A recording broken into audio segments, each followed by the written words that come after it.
의미를 알고 믿으면 복을 받습니다. 이 말씀을 증거하겠습니다. 빅터 프랭클이라는 사람이 있습니다. 이 사람은 오스트리아의 의사입니다. 그런데 히틀러 전쟁 때 유대인이기 때문에 붙잡혀서 아우슈비츠 그 수용소에 들어가지요. 보통 수용소에 들어가서 유대인들이 무슨 기도를 하고 무슨 생각을 가지고 있을까요? 하나님이 어찌 우리한테 이렇게 할 수가 있습니까? 하나님 어디 계십니까? 이런 말들을 많이 하겠지요. 그러나 이 사람은 그렇게 말하지 않았습니다. 그 대신 이렇게 생각을 하고 물었습니다. 하나님, 이곳에서 우리가 하시기를 원하는 바가 무엇입니까? 이렇게 물었습니다.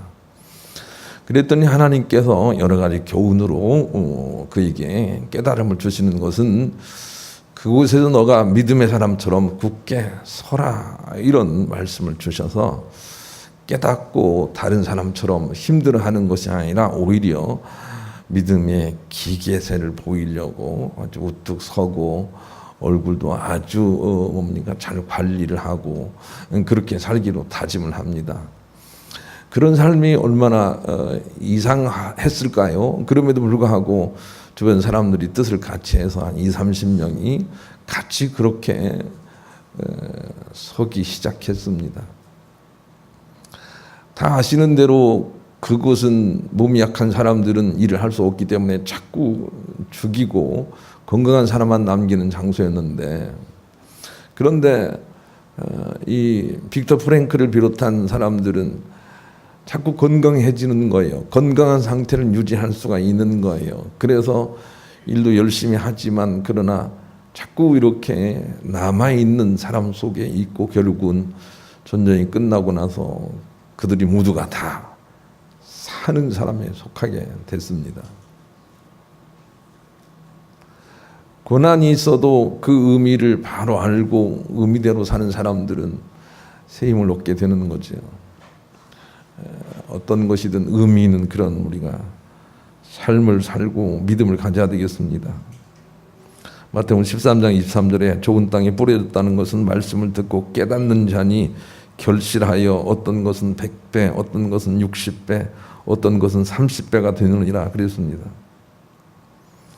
말씀을 듣는다고 다 열매가 있는 게 아니고요. 말씀을 듣고 그 의미를 깨달아야, 그래야만 믿음의 열매가 있을 것이라고 말씀을 하고 계세요. 그래서 깨달음과 의미를 아는 게 중요해요. 지난주에 예배 끝나고 나서 2층에 앉아 있는데 충성이가 나한테 그렇게 질문을 하는 거예요. 목사님, 욥은 참 잘 산 것 같은데 왜 고난을 받았어요? 라고 질문을 하는 거예요. 그래서 그렇게 질문하는 것 자체가 너무 기특해서 내가 그렇게 말했어요. 너는 신앙의 천재다. 너는 잘만 키우면 훌륭한 사람 되겠다. 이렇게 생각하면서 그 얘기를 설명을 해주는데 또 잘 알아듣는 거예요. 욥은 겉모양으로는 정말 흠이 없도록 잘했어요. 그러나 그 수준에 이르렀을 때 하나님께서 원하시는 믿음이 있고 그 원하시는 의미 있는 믿음에는 미치지 못했기 때문에 하나님께서 사단을 통해서 그를 훈련하셔서 의미 있는 그런 믿음으로 올려내시는 거죠. 그런데 욥은 다른 사람과 다르게 그 의미를 깨닫고 진실로 변화되어 참복으로 나간 사람이다 라고 하는 것이 욥이 주는 교훈이에요. 그래 욥의 고백을 통해서 그 사실을 우리가 알 수가 있어요. 욥기 42장 1절로 5절을 한번 읽어보십시다. 읽습니다. 시작. 욥이 여호와께 대답하여 이르되 주께서는 못하실 리 없사오며 무슨 계획이든지 못 이루실 것이 없는 줄 아오니 무지한 말로 이치를 가리는 자가 누구니까? 나는 깨닫지도 못한 일을 말하였고 스스로 알 수도 헤아리기도 어려운 일을 말하였나이다. 내가 말하였겠사오니 주는 들으시고 내가 주께 묻겠사오니 주여 내게 알게 하옵소서. 내가 주께 대하여 귀로 듣기만 하였사오니 이제는 눈으로 주를 비옵나이다. 3절 한번 보여주시죠. 3절. 이 자기 자신이에요. 무지한 말로 이치를 가리는 자가 누구니까? 아니 그렇게 잘 믿었다고 당대 의인이라고 말했던 그런 욥이 깨닫고 나니까 무지했다는 거 압니다. 난 깨닫지도 못한 일을 말하였고 스스로 알 수도 없고 헤아리기도 어려운 일을 말하였나이다. 이 진실로 깨달음에 이르렀다는 것을 우리가 알 수가 있습니다. 그리고 저런 믿음에 참복이 따라온다는 것을 우리에게 가르쳐 주시는 거죠. 그래서 의미 없이 그냥 의식적으로 아주 완벽해 보이는 것 같지만 하나님은 거기에 족함이 없으시죠. 아주 의미 있고 전혀 다른 그런 믿음의 상태에 나가기를 주께서 원하시는 거죠. 마치 사람이 철들기 전과 철들고 난 후에 삶의 자세가 달라지는 것 같다. 그렇게 말할 수가 있겠습니다. 여러분 어린아이들은 이쁘지만 그러나 어린아이로 항상 남아있으면 부모는 안타깝지요. 철이 들어서 부모가 어디로부터 왔는지 어떻게 해서 나를 낳았는지 뭐 이런 것도 알고 그래야만 진실로 자기 할 일을 할 수 있는 게 아니겠습니까? 우리 신앙도 마찬가지인 거죠. 무조건 열심 있는 믿음만이 유익한 믿음이 아니라 깊은 의미를 깨닫고 전혀 다른 믿음의 삶을 살고 있어야 된다는 거죠. 그래야 진실로 하나님이 원하시는 참복으로 나갈 수가 있는 것입니다. 우리가 그 의미를 모르고 덮어놓고 믿지 말아야 되겠어요. 로마서 10장 1절로 3절을 같이 읽읍시다. 로마서 10장 1절로 3절 읽습니다. 시작. 형제들아 내 마음에 원하는 바와 하나님께 구하는 바는 이스라엘을 위함이니 곧 그들로 구원을 받게 함이라. 내가 증언하노니 그들이 하나님께 열심히 있으나 올바른 지식을 따르는 것이 아니니라. 하나님의 의를 모르고 자기의 의를 세우려고 힘써 하나님의 의에 복종하지 아니하였는. 3절 보세요. 힘써 하나님의 의에 복종하지 아니하였느라. 열심히 믿음을 가지고 있지만 힘써 하나님의 의에 반대하는 자가 될 수도 있어요. 누가 그랬냐면 유대인이 그랬단 말이에요. 구약성경 읽어보면 힘써 하나님의 뜻 반대로 가고 있는 거예요. 성경 다른 곳에서는 너는 십자가의 원수로 사는구나 그런 말도 있단 말이에요. 우리가 아무것도 알지 못하고 힘써 한다고 그것이 좋은 믿음이라고 해서는 안 되겠어요. 하나님께서 우리 가운데 원하시는 그 말씀과 그 계명의 의미를 알고 변화된 모양으로 새롭게 믿을 수 있어야 돼요. 제가 등산할 때 등산을 자주 가거든요. 그런데 등산을 열심히 하면 건강해질 줄 알았어요. 그런데 등산을 하면 알통은 많이 생기는데 그런데 누르면 아프기도 하고 건강에 그렇게 좋은 게 아니에요. 근데 나중에 알고 보니까 바르게 걷지를 않기 때문에 그런다는 거예요. 바르게 걷지 않으면 어느 곳에 무엇인가가 쌓여가 잘못된 열매가 거둬지는 거죠. 그래서 바른 걸음걸이를 배웠어요. 바른 걸음걸이를 가지고 등산을 해보니까 얼마나 좋은지 모르겠어요. 어디 뭉치는 데가 있지 않아요. 바르게 걸으면 걸을수록 얼마나 몸 전체가 다 이렇게 스트레치 되면서 회복이 되는지 모르겠어요. 열심히 걷는 게 그렇게 중요한 게 아니에요. 의미를 알고 바르게 그렇게 믿고 살고 걷기 시작해야 돼요. 그래야만 진실로 우리에게 유익이 되는 거죠. 그래서 성경은 우리가 좀 변화를 받아라 그렇게 말씀하세요. 좀 변화를 받아라. 로마서 12장 2절 같이 읽읍시다. 시작. 너희는 이 세대를 본받지 말고 오직 마음을 새롭게 함으로 변화를 받아 하나님의 선하시고 기뻐하시고 온전한 뜻이 무엇인지 분별하도록 하라. 그렇게 우리에게 말씀을 하시죠. 좀 우리가 다른 믿음으로 변화를 받아야 해요. 그 부분에 대해서 여러분이 목표를 좀 세우시기를 바라요. 오늘 본문이 우리에게 주시는 교훈은 너무 커서 무엇을 먼저 전해야 할지 모를 정도입니다. 그런데 그 중에서 가장 중요한 교훈을 하나 뽑으라면 바로 믿음에도 종류가 있다는 것입니다. 그 한 종류는 맛없는 포도주와 같은 덮어놓고 믿는 초보적인 믿음이요. 또 한 종류는 맛있는 포도주와 같은 의미를 알고 믿는 장성한 믿음입니다. 예수는 바로 이 초보적인 믿음을 넘어서서 장성한 믿음을 새로 주시기 위해 오셨다는 것이 오늘 본문 가나 혼인잔치의 기적이 주는 교훈입니다. 성경은 우리에게 그냥 막연히 누구에게 무엇을 행하라 하고 예수님도 어떤 일을 행하십니다. 그리고 그 의미를 우리가 찾아내기를 원하시고 귀 있는 자가 그것을 알아듣기를 원하십니다. 그런데 가나 혼인잔치의 이 첫 번째 기적은 우리에게 주는 메시지가 너무 많습니다. 그 중에 가장 중요한 메시지는 포도주도 두 종류가 있다는 것인 것처럼 우리의 믿음도 두 종류가 있다는 것입니다. 그래서 더 깊은 맛을 내는 그런 믿음으로 나아가라, 이런 교훈을 주고 있습니다. 이것은 우리가 소홀히 받아서는 안 됩니다. 이 말씀이 구약 이사야 5장 1절로 7절에도 있어요. 소홀히 받아서는 결코 안 되는 말씀이죠. 한번 읽어보십시다. 읽습니다. 시작. 나는 내가 사랑하는 자를 위하여 노래하되 내가 사랑하는 자의 포도원을 노래하리라. 내가 사랑하는 자에게 포도원이 있으며 심히 기름진 사내로다. 땅을 파서 돌을 취하고 극상품 포도나무를 심었도다. 그 중에 망대를 세웠고 또 그 안에 술틀을 팠도다. 좋은 포도 맺기를 바랐더니 들포도를 맺었도다. 예루살렘 주민들과 유다 사람들아 구하노니 이제 와서 내 포도원 사이에서 소리를 판단하라. 내가 내 포도원을 위하여 행한 것 위에 무엇을 더할 것이 있으랴. 내가 좋은 포도 맺기를 기다렸거늘 들포도를 맺으면 어찌 됨인고. 내가 내 포도원을 어떻게 행할지를 너에게 이르리라. 내가 그 울타리를 걷어 먹힘을 다하게 하며 그 담을 헐어 짓밟히게 할 것이요.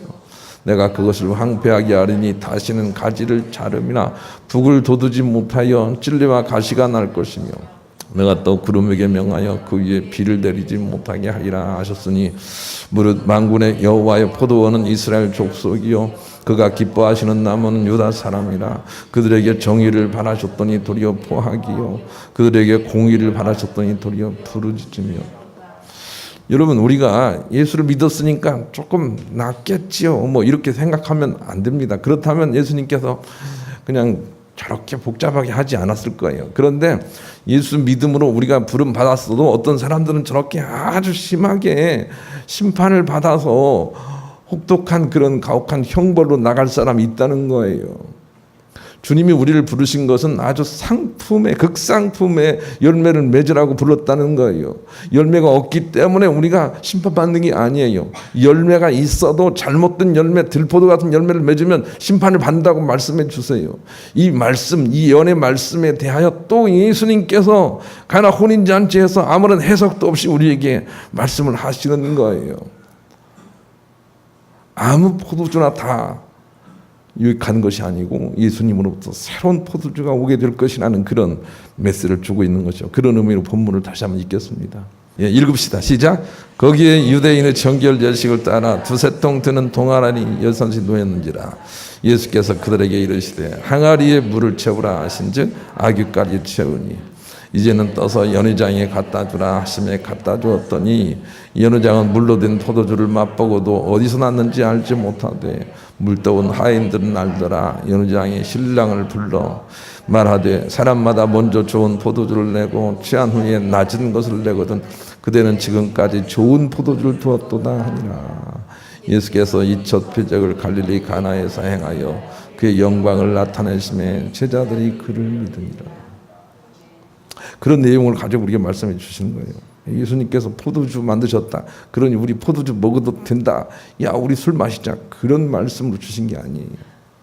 어떤 깊은 의미를 가지고 말씀하신 건데 우리가 변화되어야 된다는 말씀을 주시는 거죠. 믿음에는 두 믿음이 있어요. 첫째 믿음은 어떻든 하나님으로부터 내가 복을 받으려고 하는 믿음이고, 둘째 믿음은 어떻든 하나님의 뜻대로 내가 순종해서 천복으로 나가려는 믿음이에요. 이 둘째 믿음만이 아름다운 열매를 거두는 것이니, 그러니 이 둘째 믿음으로 나가라 하는 그런 메시지를 주고 있는 거죠. 갈라디아서 5장 6절 너무 유명하니까 우리 한번 읽어보십시다. 꼭 여러분 이 믿음을 분별할 수 있어야 되겠어요. 읽습니다. 시작. 그리스도 예수 안에서는 할례나 무할례나 효력이 없으되 사랑으로서 역사하는 믿음뿐이니라. 사랑으로 역사하는 믿음만이 믿음 중에 효력이 있어요. 그래서 믿음만을 가지고 천국 간다고 그렇게 가르치거나 배우는 모든 일들에 대해서 예수님 분별력을 가지라고 말씀해 주세요. 믿음만 가지고 천국 가는 게 아니에요. 사랑으로서 역사하는 믿음, 이 믿음만이 효력이 있단 말이에요. 그것을 가르쳐 주시기 위해서 예수님께서 오셨어요. 그래서 히브리 6장 1절 2절을 통해서 제가 크게 은혜를 받았는데 여러분도 같이 은혜를 받아야 돼요. 히브리서 6장 1절 2절 읽읍시다. 시작. 그러므로 우리가 그리스도의 도의 초벌을 버리고 죽은 행실을 회개함과 하나님께 대한 신앙과 세례들과 안수와 죽은 자의 부활과 영원한 심판에 관한 교훈의 털을 다시 닦지 말고 완전한 대로 나갈지니라. 이 말씀이 저를 깨뜨렸단 말이에요. 여러분, 우리가 신앙생활을 하고 있어, 열심히 하고 있어, 기도 열심히 하고 있어, 헌금 열심히 하고 있어, 이런 모든 것으로 인하여 하나님께서 우리 기뻐하시는 게 아니에요. 욥처럼 하나님께서 기뻐하는 것만이 아니에요. 그 고난을 통해서라도 그 믿음을 넘어서기를 원하고 계세요. 완전한 믿음을 주께서 원하고 계세요. 두 믿음이 있다는 걸 알아야 돼요. 그냥 믿어서 천국 갈 것이라고 그렇게 생각을 하면 안 돼요. 사랑으로 역사하는 믿음을 향해서 우리가 나가야 돼요. 그래야 열매를 맺을 수가 있어요. 그래서 천국도 가려면 이 기초적인 초보적인 믿음에서 나와야 한다. 이렇게 가르쳐 주세요. 요한계시록 18장 4절 또 읽읍시다. 읽습니다. 시작. 또 내가 들으니 하늘로부터 다른 음성이 나서 이르되 내 백성아 거기서 나와 그의 죄에 참여하지 말고 그가 받을 재앙들을 받지 말라. 이 거기서 나와가 여기뿐만이 아니라 구약에도 있고 참 많이 있어요. 거기서 나와 있어라고 했는데 거기가 뭐냐면 초보적인 믿음이에요. 초보적인 믿음, 기초적인 믿음이에요. 거기서 나와서 알곡 믿음으로 나와 있어야 된다는 거예요. 그래야 천국 간단 말이에요. 이 어마어마한 메시지가 예수 그리스도의 첫 기적 속에 있다는 거 우리가 간과해서는 안 돼요. 바울도 열심으로는 특심해서 어떤 사람도 따를 수 없는 그런 열심을 가지고 있었다 그랬어요. 그런데 그것은 내가 어려서 몰랐다 그런 고백을 하며 고린도전서 13장 한번 사랑장 아니에요. 사랑장에 11절에 이런 말씀을 해요. 내가 말하는 것이 어린아이 같고 깨닫는 것이 어린아이 같고 생각하는 것이 어린아이와 같다가 장성한 사람이 되어서는 어린아이의 일을 버렸노라. 그렇게 말하고 있단 말이에요. 그래서 바울은 하나님 보시기에 합한 사람이 된 거예요. 우리도 어린아이의 믿음에서 나와야 해요. 그것이 예수 그리스도께서 얼마나 간절하셨으면 첫 번째 기적으로 우리 가운데 말씀하시느냐고요.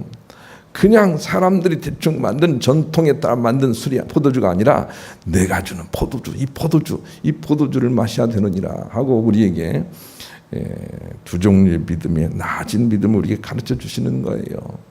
그러니 우리가 더 깊은 믿음으로 나아가야 된다는 목표 의식을 가져야 돼요. 적어도 우리 영광이들은 이 목표가 벌써 세워지고 달려가는 사람들이 많이 있어요. 물론 그래야 돼요. 느슨해서는 안 돼요. 우리는 지옥 가기 때문에 그런 거죠. 우리 그런 마음을 가지고 복음서가 416장 같이 부릅시다. 의미를 알고 변화된 믿음을 가지기 위해서는 첫째로 육에 속한 믿음에서 영에 속한 믿음으로 빠져나와야 된다는 것입니다.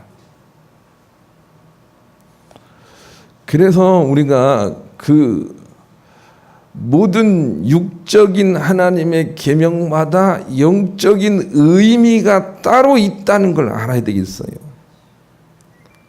사람들은요, 이게 11조를 하라 하면 11조를 왜 하라고 그래? 이 시대 무슨 11조가 필요해? 그렇게 말하지만 11조에 영적인 의미가 따로 있어요. 마태복음 23장 23절에 영적인 의미가 따로 있어요. 그래서 육적인 의미만 가지고 내가 이거 11조 드리니까 하나님 복을 주십시오 이런 믿음을 가지고 있는 사람들은 결단코 하나님의 참복으로 나가지 못해요. 그 의미를 알아야 돼요. 의미는 의와 인과 신이라 그랬어요. 모든 믿음의 행위에는 의미가 있다는 걸 알고 우리가 변화를 받아야 돼요. 모든 육체는 그 영적 의미를 가지고 있어서 영적 의미로 발전이 되지 않는 육체는 그냥 하늘 그대로예요. 그래서 썩어버린단 말이에요. 결국 우리가 천국에 가는 것은 우리의 속사람 영혼이에요. 영혼이 간단 말이에요. 영혼에 속한 것들만 지식의깔이 천국에 간단 말이에요. 육에 속한 것들은 갈 수 없어요. 없어져 버려요. 그런데 우리가 육적인 믿음에 그냥 남아있는 것이 너무 예수님에게 안타까운 거예요. 영적인 믿음을 가져야 된다는 말이죠. 그래야만 우리가 승리할 수 있어요. 육적인 믿음에서 영적인 믿음으로 변화를 받아야 해요. 그래서 거기에서 나와야 돼요. 고린도전서 15장 44절 같이 읽읍시다. 읽습니다. 시작. 육의 몸으로 심고 신령한 몸으로 다시 살아나나니 육의 몸이 있은즉 또 영의 몸도 있느니라. 육의 몸이 있은즉 영의 몸이 있다는 것을 알고 깊은 의미의 우리가 신앙생활로 나가야 돼요. 이게 하나님의 뜻인 거죠. 그래서 6절을 보면 육적인 신앙생활에 대해서 그렇게 그냥 담담하게 기록을 해놓고 있어요. 6절 읽습니다. 시작. 거기에 유대인의 정결 예식을 따라 두세 통 드는 돌항아리 6이 놓였는데, 거기에 유대인의 정결 예식을 따라, 유대인들은 믿음이 어린아이 믿음을 가지고 있어요. 그 당시에 정결 예식에 따라 두세 통 드는 물항아리 6이 놓였는데, 여기에 왜 6이라고 되어 있는지도 우리가 알아야 되겠어요. 하나님께서 우리 가운데 원하시는 믿음은 우리가 육적으로 생각하는 것과 너무 달라요. 다른 항상 의미가 있어요. 형제들끼리 잘 지내라 하는데도 의미가 있어요. 그 의미로 우리가 나가지 않으면 우리가 구원으로 나가지 못해요. 자기 생각대로, 세상 생각대로 혹은 종교적으로 믿음을 가지고 있는 것을, 그 잘못된 수로 인하여 성경은 육이라는 표현을 쓰고 있어요. 그래서 666이 저기에서 나와요. 사람들의 수, 짐승의 수, 세상의 수예요. 왜 그냥 여기 6개가 있는지 그 의미를 우리가 살펴보면 세속적인 그런 믿음을 설명하기 위해서 저렇게 하시는 거예요. 6절에 거기에 유대인의 정결 예식을 따라, 이 예식만 중요한 사람도 있어요. 예식. 결혼식도 그냥 예식만 중요해. 예식. 그 내용은 전혀 의미가 없고 예식만 중요한 그런 믿음을 가진 사람들에게 말씀하시는 거예요. 6이 놓여 있는지라. 하나님의 방법, 구원의 수로 우리가 나가야 돼요. 깊은 의미로 나가야 돼요. 그렇지 않고는 우리가 구원으로 나가지 못하죠. 그런 의미를 가지고 말씀을 하시는 거예요. 우리 복음성가 524장 또 그런 의미를 가지고 부릅시다. 두 번째, 엇비슷한 믿음에서 분명하고 또렷한 예수님의 믿음으로 변화되어야 된다는 거죠. 그래서 모든 종교나 초보적인 어린아이의 믿음은 다 똑같습니다. 불교도 허접하게 생각하지 말기를 원해요. 이슬람도 아주 그냥 얄쌍하게 생각하지 말기를 원해요. 다 종교마다 어떤 구원의 어떤 그런 표상들은 다 있어요. 심오합니다. 그런데 그 부류에 같이 머물러 있어서는 안 된다는 거예요. 우리 기독교를 가지고 있는 사람들 역시 마찬가지입니다. 그냥 비슷한 종교 믿음을 가지고 있어서는 안 된다는 거예요. 여기 기도해. 그럼 복 받을 거야. 이런 비슷한 믿음을 가지고 있지 말라는 거예요. 정말로 기도의 의미가 무엇인지 알고 깊은 의미로 가야 된다는 거예요. 나는 여러분들이 그 깊은 의미에 대해서 자녀들에게 삶으로 보여주지 못하고 집에서 그냥 교회 나가 그래야 복 받지, 교회 나가 그래야 시집 장가를 간단다, 이런 믿음을 가지고 어설프게 하는 그런 믿음을 넘어서라고 여러분에게 권면을 드려요. 비슷한 믿음을 가지지 말고 예수님께서 주시는 믿음으로 우리가 나가야 돼요. 그래서 믿음도 예수님이 주시는 믿음을 가져야 되고, 하나님도 예수님의 하나님을 믿어야 돼요. 그래서 바울은 항상 예수 그리스도의 하나님이라고 구분을 해요.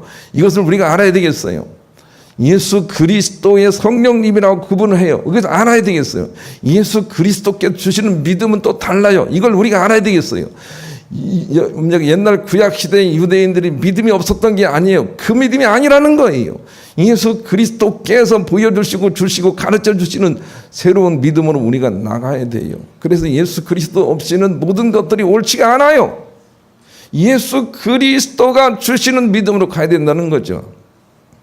이걸 알았으면 좋겠어. 바울은 사도행전 17장 30절로 31절에서 아테네에 가서 설교를 합니다. 그런데 아테네는 종교성이 넘치는 곳이었어요. 그래서 거기 가서 설교를 하면서 너희들이 믿는 하나님과 내가 하는 하나님이 다르다라고 설교를 하는데, 무엇이 다른지는 꼭 곱지를 못하지만 그러나 예수 그리스도 안에 있는 하나님이라는 그런 분별력을 제시를 하고 있어요. 그걸 우리가 알아들을 수 있어야 되겠어요. 사도행전 17장 30절로 31절 나오나요? 예. 예수 그리스도.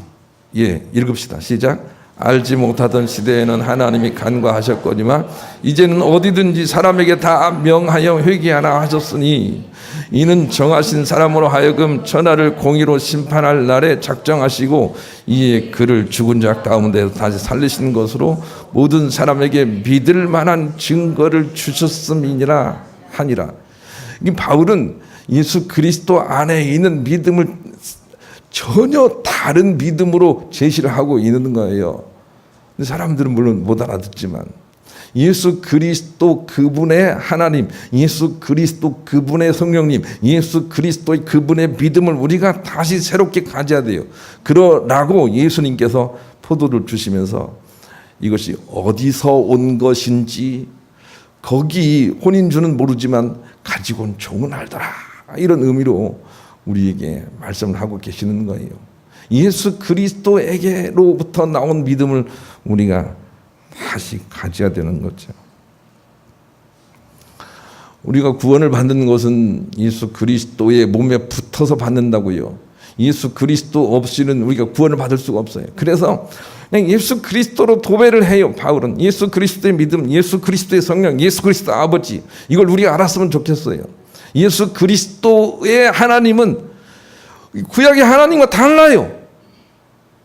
우리가 그걸 알았으면 좋겠어요. 전혀 달라요. 예수 그리스도는 전혀 다른 길의 하나님을 우리에게 제시하셨단 말이에요. 그 하나님을 우리가 분별하여 우리가 믿음으로 가져야 되겠어요. 전혀 다른 믿음이죠. 같은 믿음이 아니에요. 엇비슷한 믿음이 아닌 거예요. 예수 그리스도께서 보이시고 예수 그리스도께서 역사하시는 그 믿음을 우리가 따로 가져야 되는 거죠. 제가 좋은 생각이 보니까 대구에 사는 안영신 씨가 40이 넘어서 장만한 아파트에서 꿈같은 시간들을 보내고 있는데 그 행복이 깨진 게 2층에서 자꾸 무슨 소리가 들리더라는 거예요. 그래서 참다 못해서 2층에 올라가서 항의를 하려고 가서 이렇게 보니까 2층에 휠체어에 앉은 장애 아들이 하나 있었더라는 거죠. 그래서 그 소리가 난 거예요. 가서 얘기를 하다 보니까 그렇잖아도 소리가 나지 않으려고 조심 하는데 그냥 그렇게 됐습니다. 미안합니다 라고 사과하는데 내려오면서 좀 그런 거예요. 미안함이 있는 거예요. 그래서 집에 와서 참 저 2층이 참 힘들고 어렵게 사는구나 이런 생각으로부터 생각을 하면서 살았더니 그 소음이 소음으로 들리지 않더라는 거예요. 그리고 너무 긍휼히 여기는 마음으로 들리더라는 거예요. 그러니까 소음이 없어져 버리더라는 거예요. 나는 여러분에게 이런 의미가 우리 삶에 필요하다는 걸 말씀해 드리고 싶어요. 여러분의 부모님이 가진 거 없이 여러분을 낳았을 때 그 의미를 좀 생각해 보기를 원해요. 그냥 나는 정말 불행하다, 불행한 가정이 태어났다 이러지 말고 깊은 의미를 한번 깨달아 봐야 돼요. 그래야 그 가난이라고 하는 것이 가난이 아니고 진실로 우리에게 참 이끄심이라는 그 새로운 가치관이 생겨요. 삶이 변화된다는 말이에요. 예수님이 왜 그렇게 십자가를 지셨는지, 예수님께서 왜 그렇게 유대인들, 바리새인들과 논쟁을 하셨는지 우리가 좀 알아야 되겠어요. 이 시대에 우리에게 논쟁하고 계신 거 아니겠어요? 너희들 믿음이 있느라고 그것이 믿음이냐? 예수님이 자꾸 말씀하시는 거 아니겠냐고요. 우리가 지금 변화를 받아야 돼요. 안 그러면 바리새인처럼 버림 받는다고요. 그런 의미를 가지고 말씀을 주시는 거예요. 우리는 지난날 정말 무대뽀한 열심만을 가지고 신앙생활을 해왔고 또 그렇게 배웠습니다. 그래서 그것을 우리의 겉모양은 참 많이 성장을 했어요. 여러분 제 나이 이상 되신 분들은 알 거예요. 옛날엔 정말 무대뽀로 믿었어요. 우리 어머니 아버지 믿는 거 보면 알지도 못해요. 그냥 무대뽀에 무대뽀 그냥 어디에서 무슨 파 마늘 이런 게 나오면 그냥 목사님 갖다 주면 막 복 받을 줄 알고 막 섬기기를 막 열심히 하지만 아는 것은 정말 없어요. 그냥 믿는 거예요. 이건 우리 어머니 잘못도 있지만 우리 어머니 아버지를 그렇게 가르친 우리 선배 목사 목회자들의 잘못도 있어요. 어떻든 간에 깊은 믿음을 가르쳤어야 돼요. 형식과 의식이 그렇게 중요한 게 아니에요. 정결 예식이 그렇게 중요한 게 아니에요. 다 사람의 수일 뿐이에요. 진실로 하나님께서 원하시는 참 믿음으로 힘들지만 가르쳤어야 해요. 교회가 이렇게 부흥이 되지 않았지만 우리가 그걸 배웠어야 된단 말이에요. 우리 교회는 부흥을 중심으로 나가지 않지만 나는 여러분들이 부흥도 안 되고 믿음의 진보도 안 되는 그런 사람이 되지 않기를 정말 원해요. 종교적인 믿음을 가지고 있다고 그 사람들이 천국 가는 게 아니란 말이에요.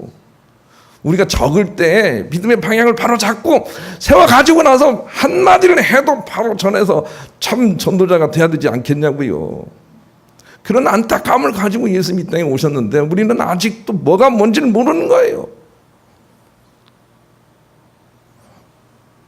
지금이라도 우리는 영적인 의미를 알고 깊은 변화된 믿음을 가져야 할 때요. 뱀은 자꾸 이렇게 허물을 벗지만 허물을 벗어도 또 뱀이고 허물을 벗어도 또 뱀이에요. 그런데 누에를 보세요. 누에는 허물을 벗으면 나비가 된단 말이에요. 우리는 말이죠. 그냥 예수 믿으면서 여러 가지를 변화를 도모하지만 다 그게 그거예요. 그게 그거. 그 사람 자체는 변화가 없는 거예요. 그것이 예수님께 너무 안타까워요. 우리가 정말로 많은 행사를 하지만 다 육에 속한 것으로 그냥 그게 그거요. 그냥 뱀이 또 뱀되고 뱀이 또 뱀되고 이런 믿음을 가져는 안 돼요. 정말로 어느 한 번이라도 우리가 나비처럼 변화돼야 돼요. 깊은 의미로 천국 갈 믿음으로 변화돼야 돼요. 어설프더라도 그래야 된단 말이죠. 예수님께서 원하시는 것이 그런 것이기 때문이죠. 이전 영적인 의미를 알고 깊이 변화된 믿음을 가질 때예요. 그러면 새로운 참복이 올 거예요. 왜냐하면 하나님은 그런 사람들을 찾고 계시기 때문이죠. 틀림없이 잘 되게 하세요. 요한복음 4장 23절 마지막으로 읽읍시다. 읽겠습니다. 시작. 아버지께 참되게 예배하는 자들은 영과 진리로 예배할 때가 오나니 곧 이때라. 아버지께서는 자기에게 이렇게 예배하는 자들을 찾으시니라. 그런데 시편 13편, 14편, 53편 읽어보면 하나님이 한만 찾아도 이런 사람이 없다라는 표현이 있단 말이에요. 제발 영적인 예배, 육적인 예배가 아니고 사람들을 육으로 보지 않고 영으로 보는 그런 믿음의 상태로 우리가 나가야 돼요. 그래야만 구원으로 나간다고요. 이 겉모양은 우리가 죽으면 그냥 없어진다고요. 겉모양에 따르는 것도 다 없어진단 말이에요. 그러나 속사람에 따르는 것은 없어지지가 않아요. 심판을 받아요. 속사람은 겉모양과 다르잖아요. 그 믿음으로 가야 정말로 맛있는 포도주 같은 열매를 거둔다고 주께서 말씀을 하세요. 지금부터라도 주님 말씀과 계명의 의미를 깊이 깨닫고 변화된 믿음으로 아름다운 열매를 거두시는 여러분 모두가 될 수 있기를 우리 주님의 이름으로 간절히 축원합니다.